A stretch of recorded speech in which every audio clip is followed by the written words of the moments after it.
Hey everyone, welcome back to another devlog. This month, we want to show you what we've been playtesting and why we've decided to double down on one mechanic that's always felt like the heart of Stay Dead, the bite. Since the start of the year, we've mostly been working on stripped down demos. They were basically just cubes with basic feedback and didn't include anything that made the game look nice. Our goal was to answer one question: is this actually fun to play? Because anyone who's ever tried making games can tell you, it's really easy to hide behind visuals.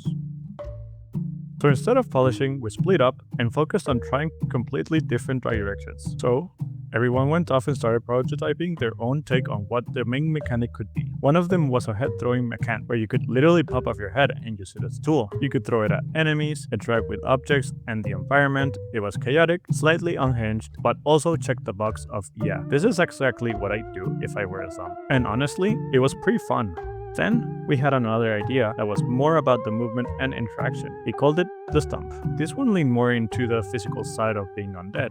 Jumping on things, picking stuff, throwing your weight around in a way that would definitely hurt you if you were playing as a human. And then, the last idea focused on moving as a group, where your strength scaled based on how large your zombie horde was. That one really started to tap into the classic zombie horde fantasy. The more zombies you have, the stronger you feel. We showed all of this during our Deadly Updates, which is a monthly live call we host on YouTube. These prototypes were featured in our most recent session, and the video is up in our channel if you want to see the prototypes in action. So, after playtesting, we kept coming back to the same question. What is Stay Dead? Like, if you strip everything away, what's the thing that makes this game feel like Stay Dead? Because all of those ideas were interesting, but none of them felt like we could build an entire game around it. And that's what pulled us back to the bite mechanic, not only as a feature, but as a system, something that includes everything.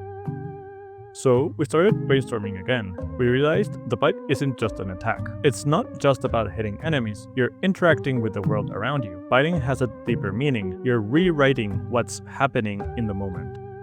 We've been testing different versions of that. What happens when you bite a tree? Can you grab objects? Can you move things around? And that's where things started getting interesting and chaotic. Objects reacted in ways we didn't expect. Some of them just standing still, others launching across the map like they've got unfinished business. There is this constant push and pull right now between keeping things readable and letting the chaos feel alive, which honestly feels very on-brand. And through all of that, things started to click. The bite naturally connects a lot of things we were exploring before. It has the chaos of the head throw, it has the physicality of the stomp, and it makes you feel like a zombie. It's less about managing a system and more about moment-to-moment decision. What do you bite? What do you destroy? How do you overcome obstacles? It feels closer to the kind of game we're trying to make. So right now, it's all about building a new demo around the bite, taking everything we've learned and seeing if we can turn it into something that actually holds together. We're going to be playtesting that soon, which means it'll probably break in a completely new and exciting way, and we'll be sharing our progress with you soon. If you want to follow along, Wishlist Stay Dead on Steam and come hang out with us on Discord. The island's getting weirder in a good way.